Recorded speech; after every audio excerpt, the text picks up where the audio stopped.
متخرج من هندسة القاهرة سبلاي بلاننج مانجر في كرافت هاينز.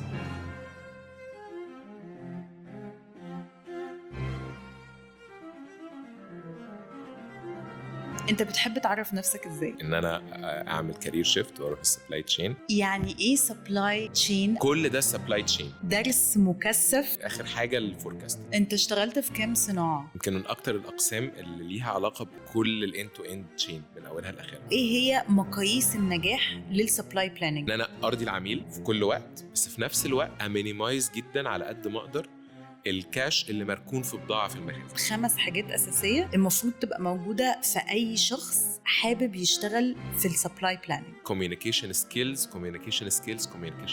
نبقى مهتمين إن كل الناس يفهموا عن المجال بتاعك. احنا ناس بنمانج التشين من اولها لاخرها. ايه أكبر ريسك انت واجهتها قبل كده كموقف حصل؟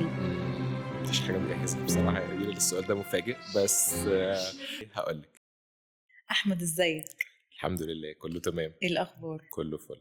أنا مبسوطة جدا بوجودك معايا النهاردة في Not From The Couch، وسعيدة جدا جدا إن أنا اتعرفت عليك، وإن شاء الله تبقى حلقة مفيدة لكل الناس اللي مهتمة بالمجال بتاعك. قولي أنت بتحب تعرف. أنا أسعد الأول لازم أهلايت إن أنا أسعد، وأنا برضو اتشرفت جدا جدا بمعرفتك، وتشرفت بوجودي هنا معاكم في البرنامج. شكرا جدا. أنت بتحب تعرف نفسك إزاي؟ هعرف نفسي على كذا طريقة. أول حاجة البروفيشنال، أنا اسمي أحمد شمخ. I'm currently supply planning manager في كرافت هاينز ميا ريجن. خليني أحكي على كذا حاجة. الأكاديميكال الأول، أنا أصلا متخرج من هندسة القاهرة 2011. قعدت شوية شغال في مجال الهندسة في بداية كاريري، then بالصدفة رمتني كده لأن أنا رحت عملت 2 career certificates في ال AUC، واحدة sales and marketing، واحدة sales management. فبدأت أعرف شوية جوه ال career certificates دول عن السبلاي تشين، فبدأت أبقى interested في الفيلد بتاع السبلاي تشين. I tried to seek إن أنا أعمل career shift وأروح السبلاي تشين. ده جه ثرو كارير بوينت كده. دخلت بيبسكو، كنت دخلت في الأول as projects engineer. Then I moved to production under في بيبسكو في أماكن كتير بيعتبر جزء من السبلاي تشين. Then بعد كده I joined Unilever كماتيريال بلانر، قعدت شوية supply planner، then supply planning lead، supply planning excellence. أخدت كارير طويل جوه Unilever في roles كلها under the umbrella of احنا لسه طبعا هندخل بقى في التفاصيل وايه بقى كل يعني الحاجات دي أبيت عن كاريري وشرحها. الeducation. أنا زي ما قلت لك أصلا خريج هندسة، عملت كارير certificates. دلوقتي بعمل MBA، المفروض إن شاء الله by December this year هبقى الفاينل اكزام to get it إن شاء الله. وبارل ليها بعمل supply chain micro masters MIT، يعني famous certificate في السبلاي تشين فيلد. ودي ان شاء الله المفروض تخلص باي ماي جون 2025 ان شاء الله. ان شاء الله. انا متجوز وعندي ابن لسه عنده 4 سنين. بسايد ده كنت بلعب هاندبول، كنت هاندبول بروفيشنال بلاير في نادي 6 اكتوبر. انا اصلا تقريبا مولود في 6 اكتوبر وعايش عمري كله في 6 اكتوبر. والنادي ده كان هو النادي اللي بدأنا من الدرجة الثانية لحد ما وصلنا للمحترفين. بس ده يعني بطلت هاندبول من تقريبا 2014، بقى لي مدة كبيرة دلوقتي. يعني انا سايد كده بلعب بادل سكواش، ده حاجة كده جانبية جنب الشغل طبعا. حلو. يعني my main passion in life is traveling. أنا بترافل كتير جدا until now الحمد لله. يعني I traveled more than تقريبا 35 بلد لحد دلوقتي ما شاء الله. و interested إن أنا يعني increase the number ده frequently. ده يمكن my biggest passion. نبقى مهتمين إن كل الناس تعرف اللي هم من بره المجال بتاعك يفهموا عن المجال بتاعك، عشان لو حد حابب إن هو يتعرف عليه ويشتغل فيه. تمام. طب supply chain then supply planning. هخش الأول على supply chain. سلاسل بالعربي سلاسل الإمداد والتوريد.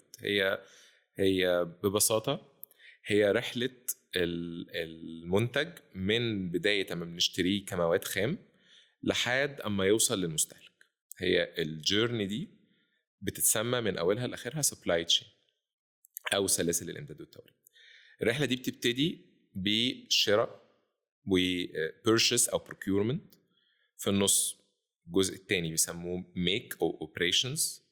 آخر جزء هو ال delivery أو التوصيل المنتج او السيرفيس للاند كونسيومر او كاستمر او كلاينت وات ايفر الاندستري. فالجيرني دي make things, buy things, make things, deliver things او move things، لان هي الدليفري فيها موفمنت لحد الفاينل ديستنيشن. هي دي باختصار السبلاي تشين. طب السبلاي بلاننج ايه جوه السبلاي تشين؟ هو ممكن اقول هو المايسترو اللي بيسينكرونايز او بيظبط اداء الحاجات دي، التولز دي مع بعض. امتى نشتري؟ طب هل انا عندي المصنع بتاعي او المكان اللي انا شغال فيه كيبل عنده الكاباسيتي انه ينتج لما البضاعه دي تكون عندي او الانبوت ده يجي لي، هقدر انتج الكلام ده في الوقت المظبوط علشان البضاعه دي تتنقل بترانزيت تايمز معروفه او تروح تقعد في مخازن لاوقات معينه او لحد ما توصل للمستهلك از الكواليتي اللي انا عايز اوصلها له، اللي بتميت الستاندردز بتاعه الشركه كبرودكت. لو الجيرني دي تمت من اولها لاخرها مظبوط، يبقى احنا كده عملنا سكسسفول سبلاي تشين. السبلاي بلاننج هو اللي بيسينكرونايز ما بين الكاستمر. هو بيبتدي البلاننج يعني ايه سينكرونايز؟ يعني بيزامن بالعربي او بيظبط، بيهارمونايز، بيخلي التشين او السلسله دي ماشيه مظبوط بتزامن مظبوط مع بعضها من اولها لاخرها. ان كل حاجه بتوصل بالكميه المظبوطه في الوقت المظبوط لكل ستيج في المراحل دي. من انا ببروكيور، ببتدي اشتري من الموردين ان هم يبقوا شايفين انا هطلب منهم امتى كميات كبيره عن الانتاج بتاعهم او قليله، فهو يقدر يظبط خطط انتاجه وخطط توريده ليا باللي انا عايزه في الاوقات اللي انا عايزها. then عندي انا مصانعي او الاندستري فيرمز بتاعتي، لو في اندستري او لو مفيش اندستري، الكاباسيتي بتاعت السيرفيس ممكن تبقى سيرفيس، ممكن تبقى اندستري، ممكن ايفن اصنع عند حد تاني. ففي اي حد من اللي بيعملوا الميكنج بروسيس او اللي بيخلقوا المنتج ريجاردس هو المنتج ده سيرفيس او برودكت، يبقى عنده الكاباسيتي دي انه يعمل او السعه الانتاجيه او السعه الخدميه. لو هو بنك مثلا حاجه زي فودافون، يبقى عنده الناس اللي تقدر تدي الكاستمر سيرفيس او اللي تدي السيرفيس بالكاباسيتي معينه في اوقات معينه. واخر جزء ان انشور ان انا عندي الكاباسيتي ان انا اخزنها، السعه التخزينيه، سعه النقل، لان هي توصل لكل الاماكن اللي بستهدف الوصول ليها. والكلام ده كله يتم ويعني في الوقت المظبوط وبالكواليتي المظبوط بالجوده اللي العميل منتظرها. اوكي، ده اللي بيقيس كفاءه التشين كلها من اولها لاخرها.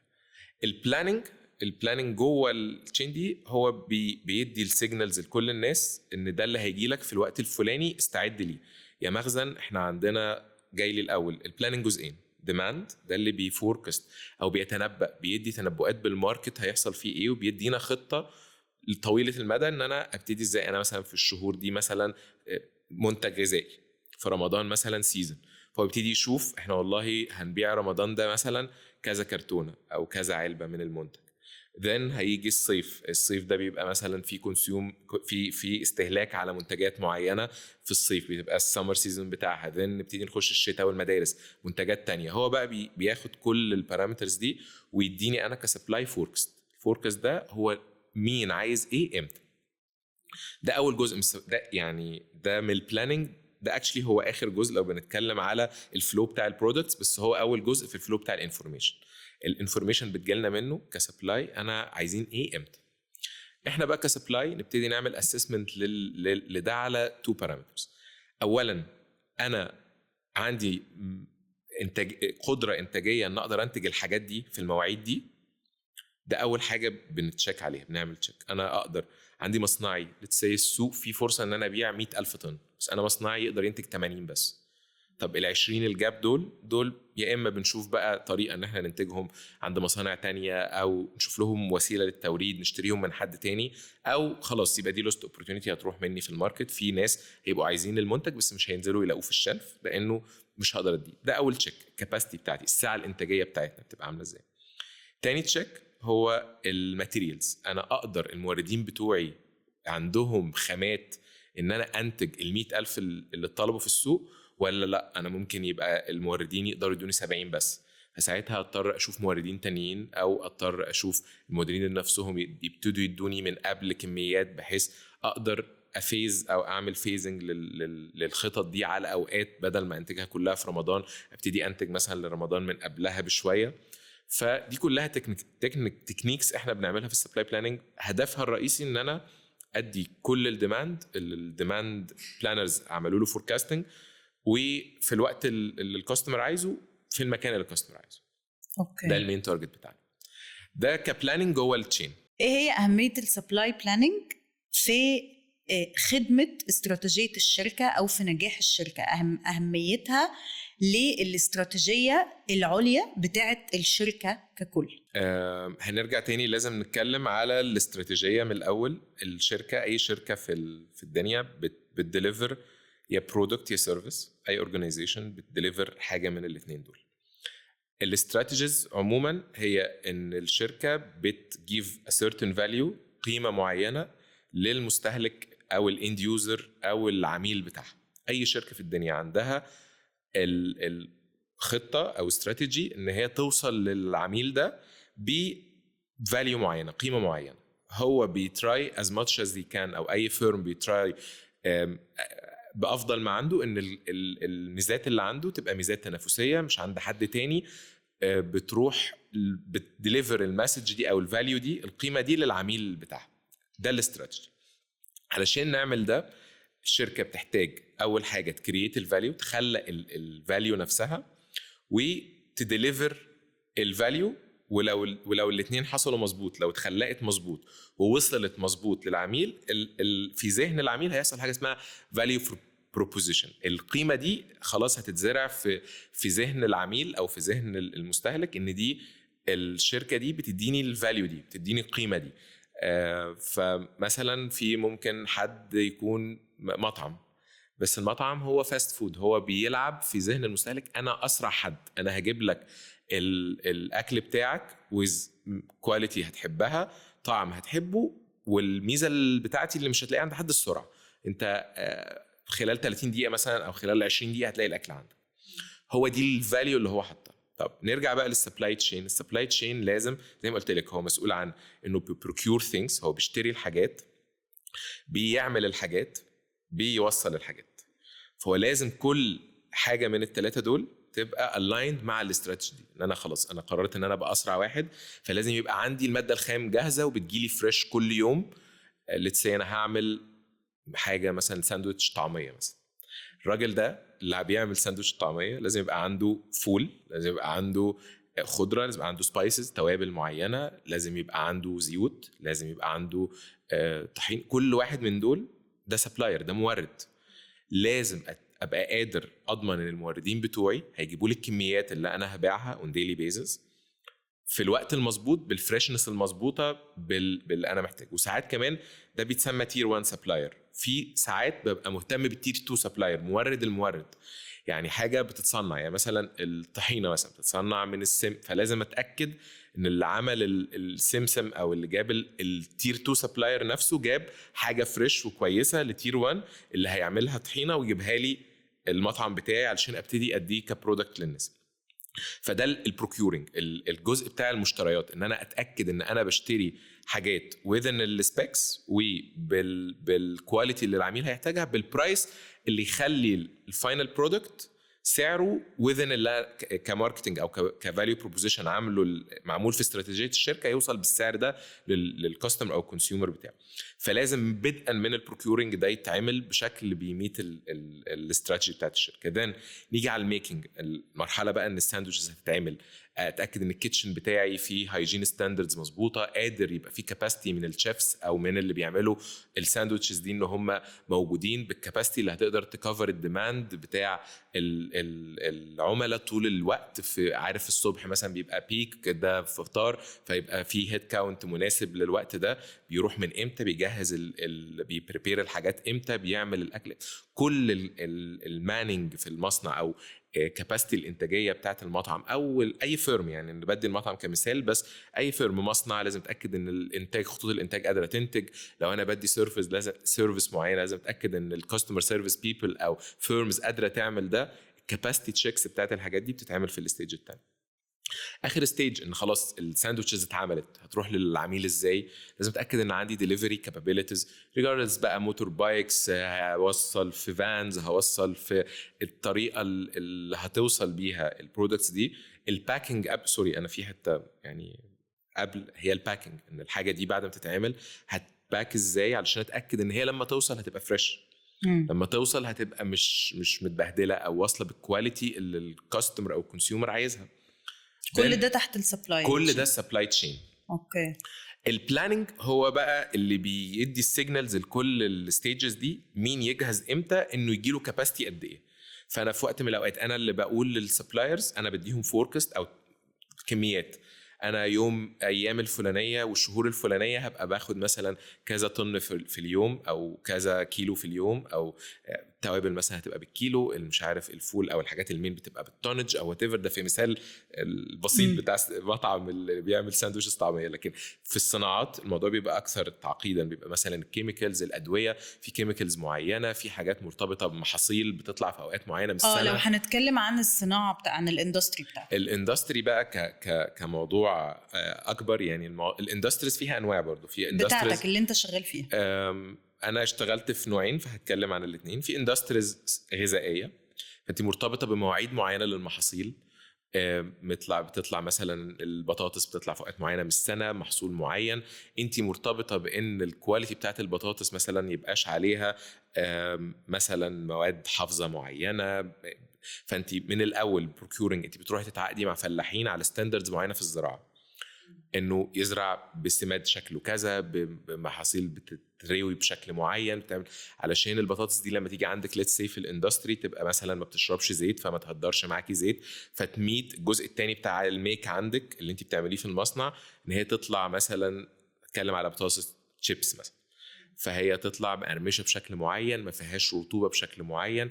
الفليفرز اللي بتيجي، ممكن الفليفرز دي ما تبقاش كلها متاحه في مصر، ساعات في فليفرز بتبقى مرتبطه باغذيه بتتعمل في بره مثلا، ممكن حاجات بتتعمل في مصر، ممكن حاجات بتتعمل بره مصر، فبتبقى كمان عندك including importation process. يعني الجزء البروكيورنج ده مش كله لوكال، في حاجات لوكال، في حاجات even في الكيميكالز. لما نتكلم على الكيميكالز اندستري او بقى الشامبوز او الشاور جيلز او وات ايفر حاجه ميكس، دي بتبقى فيها برودكتس كتير جايه من حتت كتير. انت بيرفيومز مش كلها موجوده في مصر، مش كل انواع العطور موجوده كرو ماتيريال في مصر، فساعات بتضطر ان انت تجيبي بيرفيوم معين من سبلايرز البيرفيوم اللي في سويسرا او في فرنسا او في انت اشتغلت في كام صناعه يعني؟ انا بيرسونالي اشتغلت في نوعين من الصناعات. اشتغلت في اندستري، فود اندستري،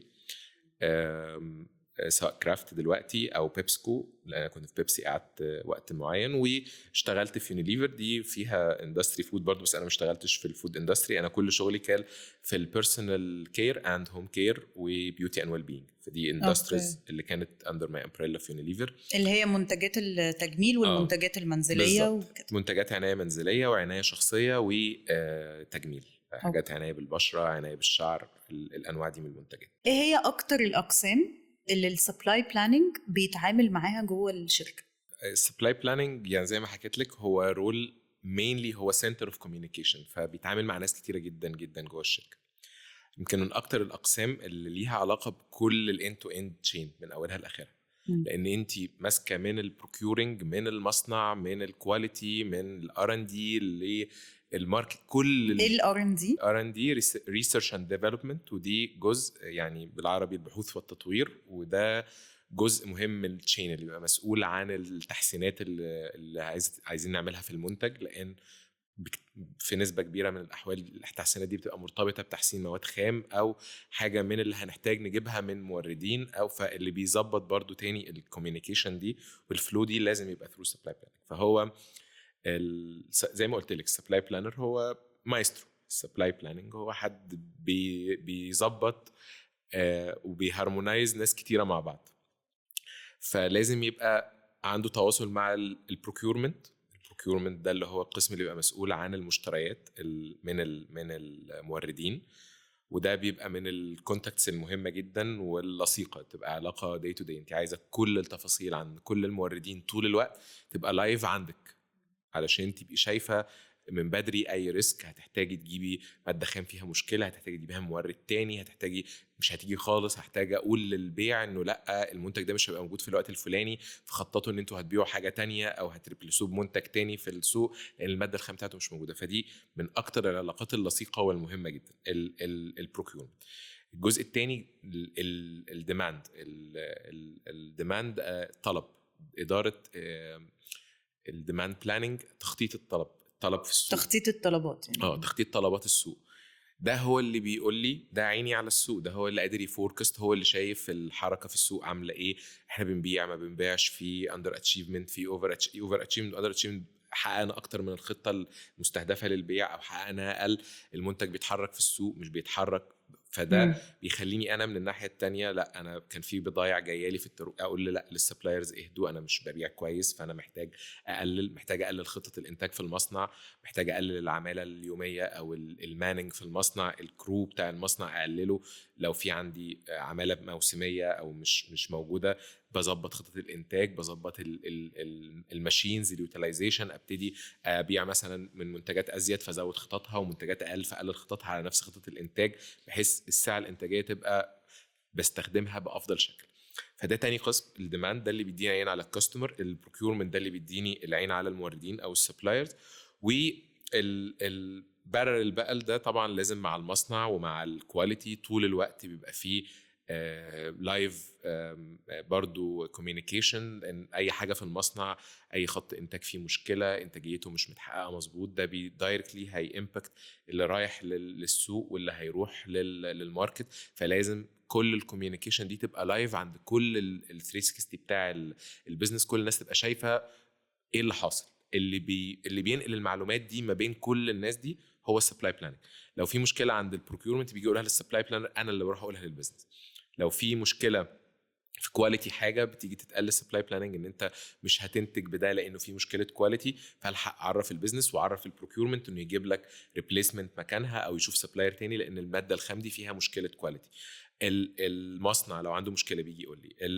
المخازن، وده جزء مهم، المخازن واللوجيستكس او اللوجستيات النقل، ده برضو جزء مهم جدا. في صناعات عصبها الرئيسي هو النقل، الحاجات الصناعات الخفيفة الوزن، حاجات منتجات خفيفة مثلا، منتجات غذائية خفيفة، في حاجات بتبقى اكياس الشيبس مثلا او الشيتوس، هي حاجة منتج خفيف، الكيس بيبقى 50 جرام 20 جرام 30 جرام، بتحتاج فوليوم كبير جدا، بتحتاج تريلات كتيرة جدا جدا جدا. في اوقات المواسم مثلا في الاعياد ده بيبقى البيك بتاع الديماند، الاطفال بيجيبوا الحاجات دي، بيحتاج خطة النقل بتبقى جزء مهم جدا. انا لازم اديله فوركست، انا هنتج قد ايه، المصانع محتاجه ديلي تشحن قد ايه من المصنع، علشان حاجتين، الديماند يوصل للمستهلك اون تايم، والمصنع ما يحصلش فيه الوير هاوس ده ليه كاباسيتي. اي مخزن جوه مصنع ليه كاباسيتي، ممكن لو انتاج يومين ما تشحنش المخزن يتملي، الانتاج يقف، يبقى كل التشين السلسله دي هتقف. ان في موردين في المخزن مش عارفين يوردوا لان المخزن مليان، لان الشحن ما تمش، لان والمستهلك عايز المنتج في السوق فما لقانيش هيشتري غيري ببساطه شديده، هو في حد تاني على الشلف بيبيع شيبس تاني، شركه تانيه.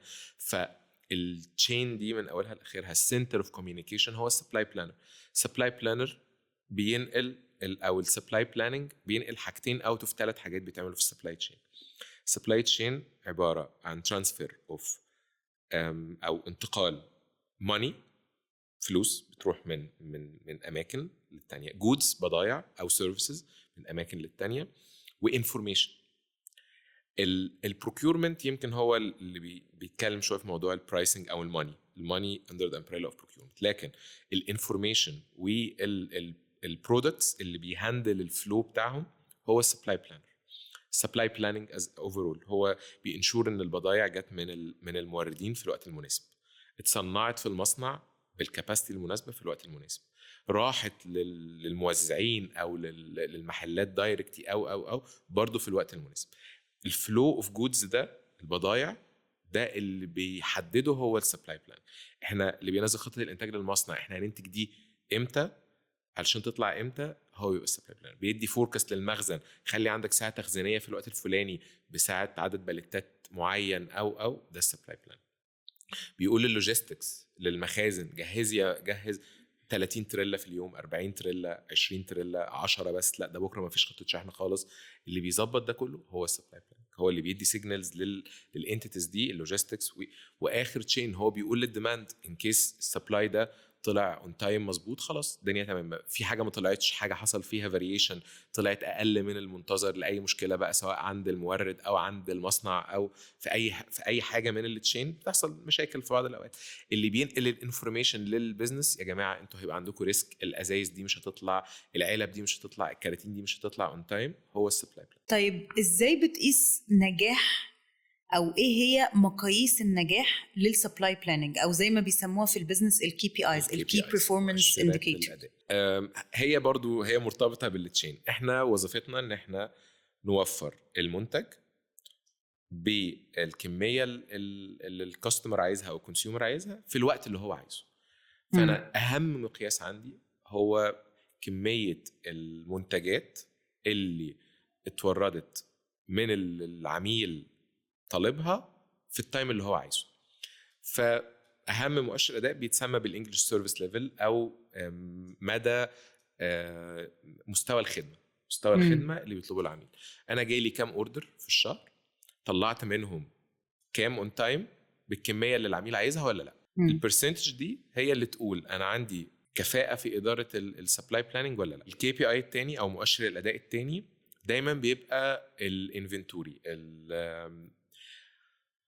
الانفنتوري اللي هو مخزون الشركه او البضاعه اللي متعانه على جنب في الشركه. اي شركه في الدنيا بتهتم جدا بنسبه الكاش اللي بتدور جوه الشركه. انا مش عايز اي سبلاي بلانر شاطر مش عايز ينتج كتير قوي فيبقى قادر يساتسفاي العميل، بس هو في نفس الوقت هو مالي مخازنه بالبضائع، راكن جزء كبير من الكاش في البضاعه. فعلشان تمانجي هي قصه ان احنا بنعمل بالانس، موازنه ما بين حاجتين، ان انا ارضي العميل في كل وقت، بس في نفس الوقت امينيمايز جدا على قد ما اقدر الكاش اللي مركون في بضاعه في المخازن، سواء البضاعه دي مواد خام او منتجات نهائيه اف جيز فينيش جودز.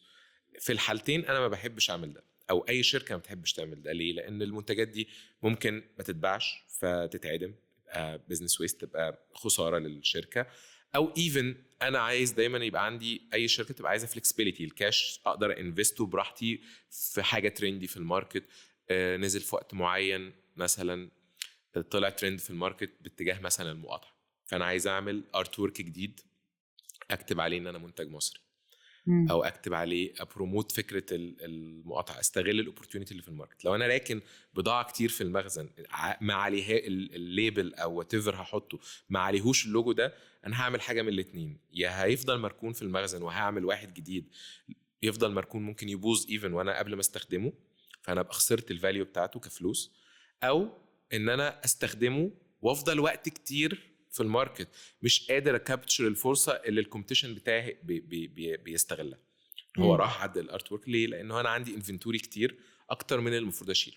فدايما في بالانس للانفنتوري، انا مش عايز ابقى اوت اوف انفنتوري خالص، بحيث ان انا لو حصل اي مشكله في الماركت، مورد اتاخر او المصنع وقف، ابقى على طول مش قادر ابيع بتاثر. at the same time انا مش عايز الستوكس دي تبقى عاليه قوي، بحيث ان انا يبقى عندي اجيليتي اقدر ارياكت على الماركت داينامكس، وابقى عندي مينيمم ريسك ان الحاجات دي تبقى سلو موفينج او ما تتباعش قوي، ما تمشيش في السوق، ما يبقاش الريسك ان انا اخسر كميه كبيره، تبقى كميات معقوله في الوير هاوس، هي دي بس اللي هخسرها، او هي دي اللي احاول ابوش ان هي تتليكويديت في الماركت لو عندي ريسك اوف سيلينج.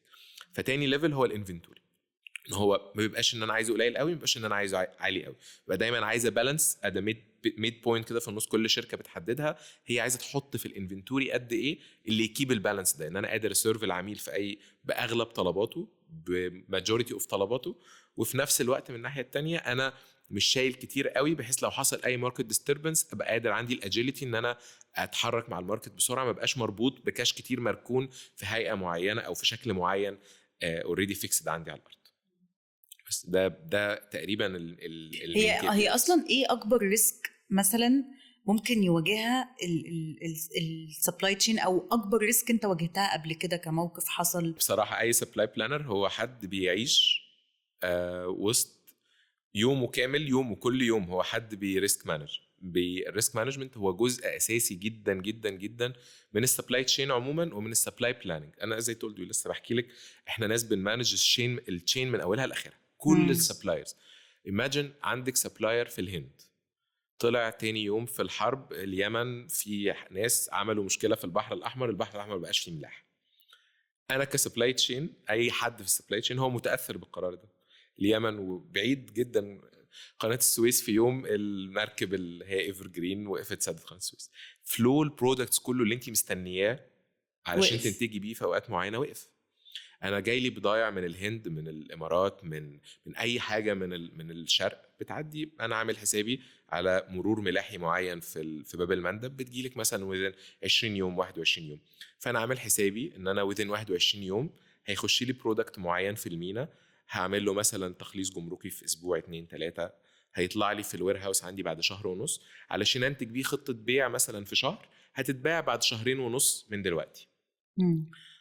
المركب وقفت، البضاعه مش هتيجي في ال21 يوم اللي انت عامله حسابك عليه. هتعمل ايه؟ هتري راوت وتاخد طريق رأس الرجاء الصالح وتمشي بقى تروح تلف حوالين، تجيلك بدل ما كانت تجيلك في 21 يوم هتجيلك في شهرين. then هتيجي لسه برضو انت محتاجه تخليص الجمرك، هتاخدي 3 أسابيع كمان او اسبوعين او whatever الوقت. then هتجيلك المصنع تبتدي تصنعي فيه. فانت literally اي حاجه بتاثر على الملاحه، availability المنتجات. في وقت معين كان في مشكله في السيليكون اللي بيستخدم في السيمي كوندكتورز واشباه الموصلات، فكان في وقت كبير جدا العربيات فيها مشكله لان مش لاقيين السيمي كوندكتورز اللي بتستخدم في الشيبس اللي بتتعمل في العربيات او الاي تي او التكنولوجي فيرمز.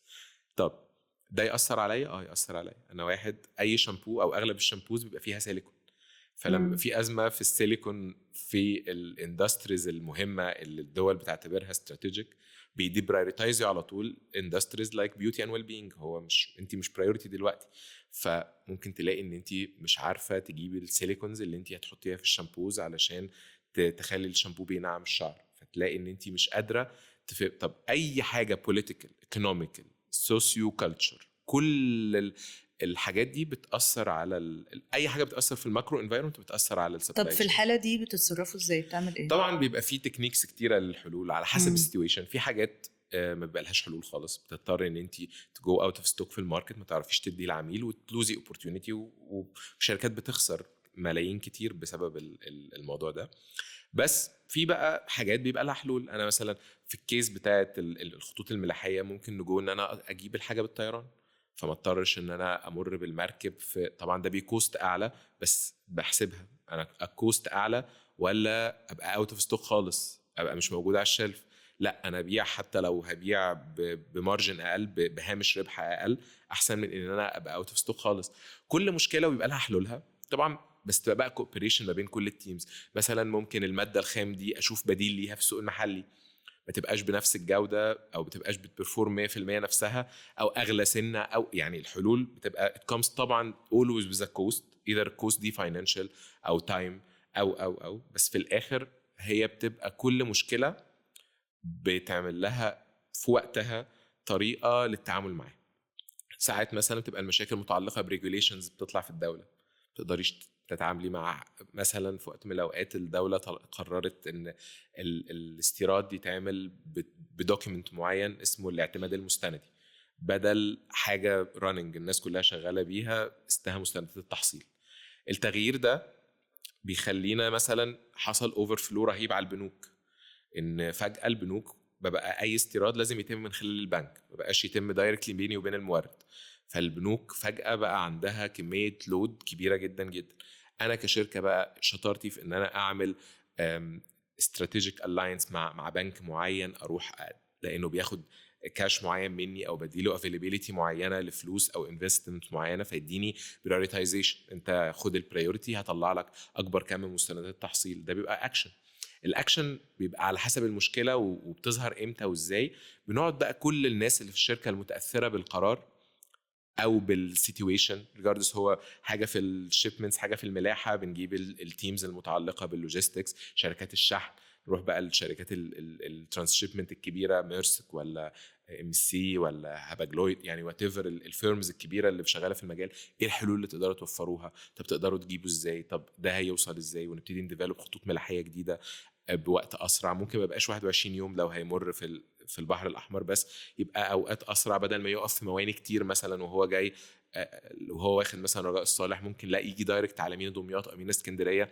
ممكن يبقى ده حل، انه يخلي خط ملاحي ديديكيتد لمصر او ديديكيتد للشرق الاوسط، يبقى مثلا بيقف بس في تونس، مصر، مغرب، فبدل ما يقف في جنوب افريقيا ومغرب ويقف كتير ويروح يوروب ويرجع تاني. الخطوط الملاحيه ليها راوتس معينه، ممكن تلاقي الراوت ده بيقف في مواني كتير في الطريق، يعني ممكن تلاقيه بيقف في مينا في ايطاليا يفضي جزء من الحموله، يروح على اليوناني يفضي جزء من الحموله، يلف يروح لبنان او سوريا او وات ايفر، يعد لحد ما يجي لك مصر هنا يكون وقف 5-6 ايام في كل مينا. فده لو اتفقت مع شركات ملاحيه معينه ان هي تيجي دايركت على مينا اسكندريه او مينا دمياط بحمولات معينه محسوبه، بيبقى مربح للشركه ومربح ليا وحل لي مشكلتي. في الاخر كل حل مشكله بيطلع على حسب المشكله. طب لو هنلخص مثلا 5 حاجات اساسيه المفروض تبقى موجوده في اي شخص حابب يشتغل في السبلاي بلاننج. طب اول حاجه وهي الاساس، هو راجل او حد عنده communication skills. الراجل ده بينقل كمية معلومات كبيرة جدا جدا جدا، لازم يبقى عنده مهارات التواصل بيوند العادية، لأنه هو أغلب الوقت احنا مش هننقل بضاعة فيزيكال. أنا مش بجيب البضاعة من المورد للمصنع بإيدي أو بنزل أشيلها، وأنا في الآخر بطلع له PO أو بطلع له مستند وبطلع له فورمات اوف كوميونيكيشن وبديله فوركست. كل ده كوميونيكيشن. بالمصانع لازم ابقى بديها الالاينمنت وبظبط معاها من بدري بكوميونيكيشن فورماتس معينه. لازم يبقى حد عنده كوميونيكيشن كبير جدا، كوميونيكيشن سكيلز رهيبه. تاني حاجه ستيك هولدر مانجمنت. الراجل ده بيمانج كميه ستيك هولدرز فظيعه. يعني ايه ستيك هولدرز؟ يعني الكميه الناس اللي بيتعامل معاها جوه الشركه، انه يقدر يمانج الاكسبكتيشنز، توقعاتهم وفلو الانفورميشن من والى، مش بس ككوميونيكيشن، كساتسفاكشن، ان هو يتعامل مع الناس دي، كل الديبارتمنتس جوه الشركه، يوصل لها الديليفريز اللي هي عايزاها. مش بتكلم هنا بس على كوميونيكيشن او معلومه، ده الكوميونيكيشن اللي اتكلمنا عليه في الاول.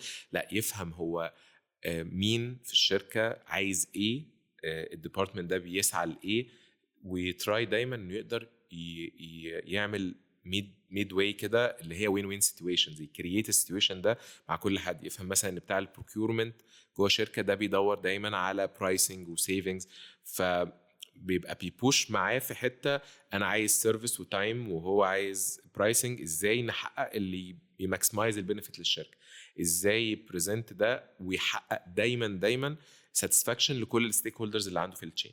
اوكي. او as much as the situation can go، يعني ان هو يقدر على حسب السيتويشن انه يقدر ازاي ياخد ويدي الديفرنت ستيك هولدرز. نقدر، مش عارف الترجمه الحرفيه ليها ممكن تبقى لا، هي مفهوم انت شرحتها، اللي هي يعني الناس اللي انا بقى يعني دايما بسأل في الحاجات دي عشان الناس اللي من بره الصناعه او من بره الكوربريت مش هتبقى فاهمه شويه البيزنس ترمينولوجيز او المصطلحات الخاصه بالبيزنس، فعشان كده بسأل يعني عن توضيح. لو واضحه خلاص تمام. فهم الستيك هولدرز مانجمنت دي تاني جزء نقدر نقول عليه كور جدا في السبلاي بلاننج. في جزء شويه تكنيكال بس مهم، هو الفوركاستنج. هو انه يبقى قادر يبقى عنده capability انه يفهم الماركتس ويفهم الترندز ويفهم يانالايز نمبرز كتيره جدا. النيوميريكال والاناليتيكال سكيلز تبقى عاليه جدا جدا، لانه هو برضو انت لما بيجيلك بقى الحاجات دي it's not easy as it said. يعني في الاخر انت بيجيلك شيتس كتيره جدا فيها ديتا كتيره جدا جدا على كل، يعني الشركات ممكن تبيع بال5 و6000 منتج. فانت لما بقول لك الاس كيو او المنتج ده منتج واحد للشركه، اللي هو كيس مثلا بوتيتو تشيبس معين بالطعم الفلاني الحجم الفلاني، ده مش بيأندر اتشيف. لما بقول لك كده كلمه سهله، لكن انك بقى تتعاملي مع 5-6000 لاين، ازاي تفهمي الترندز بتاعت كل اس كيو كل منتج وتطلعي من دي داتا تقدري تبني عليها في البيزنس ديسيجنز. التعامل مع الارقام الكبيره والشيتات والاناليتكس ده جزء اساسي جدا جدا جدا. ازاي فوركست، ازاي يشوف الترندز، ازاي يفهم الارقام، ده جزء شويه كور تكنيكال سكيل بس هو مهم قوي.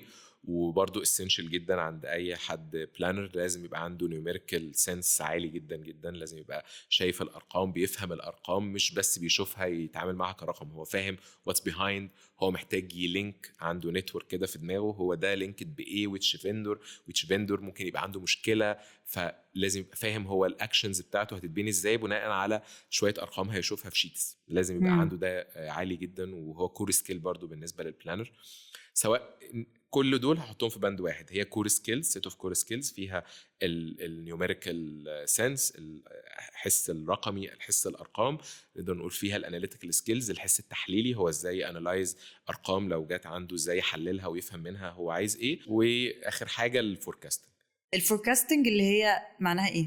فوركاستنج هو بالعربي التنبؤ، هو فكره ان انا افهم اتنبأ باللي هيحصل. دايما البلانر انا ما ببقاش عارف بالظبط اللي هيحصل كمان 3 4 شهور 5 شهور 6 شهور، فانا ببتدي اجهز من بدري، لان انا بجيب مثلا ماتيريال زي ما حكيت لك، ممكن ماتيريال تيجي في 3 شهور من بره، فانا عايز اشوف انا هنتج ايه كمان 3 شهور او 4 شهور من دلوقتي. انا دي حاجه لسه في المستقبل، محدش يعرف المستقبل فور شور غير ربنا سبحانه وتعالى طبعا. بس احنا بنعمل ايه؟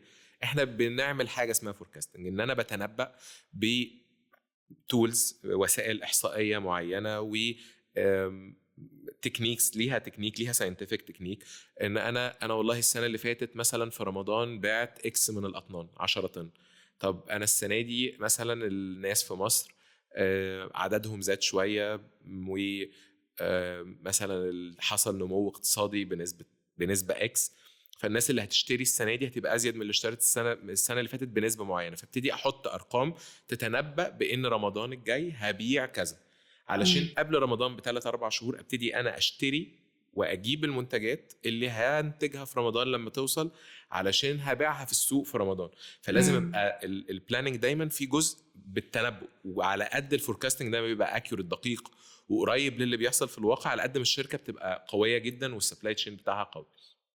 كل ما الشركه تبقى عندها قدرات اعلى، وده طبعا دلوقتي بالتكنولوجي بالاي اي في تولز كتيره جدا طلعت بتعمل ده باكيورسي مقبوله جدا وكويسه جدا، ان هي الشركات تقدر تبني عليها.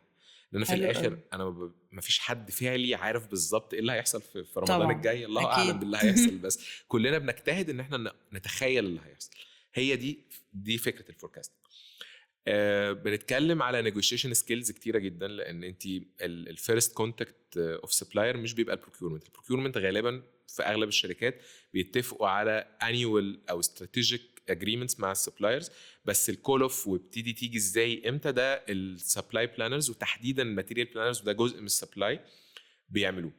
السبلاي بينكلود برودكشن بلاننج، سكيدولينج بلاننج، والجزء الثاني ماتيريال بلاننج. ماتيريال ده اللي هو بيتعامل مع السبلايرز اللي بيعمل كول اوف الماتيريالز دي، ابعت لي مثلا ليتس انا السنه كلها قلت هاخد منك 100 طن، 100 طن دول هاخدهم ازاي؟ ممكن شهر اخد 10، شهر اخد 8، شهر اخد 12، شهر اخد 3 بس، شهر اللي بيديسايد كميه بالظبط اللي انا هاخدها وهاخدها ازاي، ده بيبقى اسمه الماتيريال بلانر. الماتيريال بلانر بيبقى لازم يبقى عنده نيجوشيشن سكيلز عاليه جدا، وايفن السبلاي ككل لازم يبقى عنده نيجوشيشن سكيلز عاليه جدا، لانه اكتر مجهود واكتر مشاكل في الشغل اللي هي day to day operations تبقى حاجات محتاجه انه يعرف يتفاوض مع السبلايرز، يوصل لحلول وسط معاهم بحيث انه ما ياثرش على البيزنس، وفي نفس الوقت ما يبقى السبلاير قادر انه يعمل له ده، وقادر انه يوازن الدنيا عنده برضو، لان السبلاير غالبا مش بيدي شركه واحده، هو عنده عملاء كتير، زي ما انت عندك عملاء كتير هو عنده عملاء كتير. ازاي تقدري توصلي لحته وسط بينك وبينه بحيث هو يبقى مستفيد وانت مستفيد؟ دي مهاره دايما لازم تبقى عند كل الناس اللي شغاله في السبلاي تشين، يعني very essential. وما يعني برضو ما اتصورش ان ممكن حد يبقى شغال في المجال ده وما عندوش مهارات تفاوضيه عاليه. حلو قوي. انا يعني عايزه اقولك ان ده الحقيقه كان درس مكثف. انا شخصيا يعني اتعلمت جدا كتير من اللي انت قلته ده، لان انا كان كل مفهومي عن السبلاي ان هما اللي بيوردوا لنا او بيشتروا لنا كل المنتجات اللي عايزها كل قسم. يعني ده في الاخر اهم حاجه بتيجي يعني طبعا، وده بس اعتقد ان الموضوع هي behind the scene فيه المعلومه حاجات اللي كتير. عند اغلب الناس، يعني مفيش حد داخل قوي في التفاصيل. فانا بجد عايزه اشكرك جدا على كم المعلومات اللي انت قدمتها، لان انا ما كنتش عارفه كل الحاجات دي، واتوقع ان في ناس كتير جدا ما كانتش فاهمه كل الكلام ده او تفاصيل الشغل ده. وده من الاهداف الاساسيه للبرنامج، ان كل واحد يبقى عارف صناعات مختلفة وأقسام مختلفة ومجالات مختلفة، كل واحد بيعمل فيها إيه بالظبط، شكرا لأن ده ليكي يا أميرة ان انت مش اللي اديتيني موجود الفرصه في ان انا اوضح ده، ويعني انا اللي بشكرك بصراحه. it was nice ان انا شير ده، و it always my pleasure يعني. طيب خلينا بقى نطلع بره الكوربريت والبيزنس والحاجات التقيلة قوي دي، وهسألك سؤال، هو سؤال ملوش علاقة بالشغل بس هو خاص بالبرنامج بتاعنا.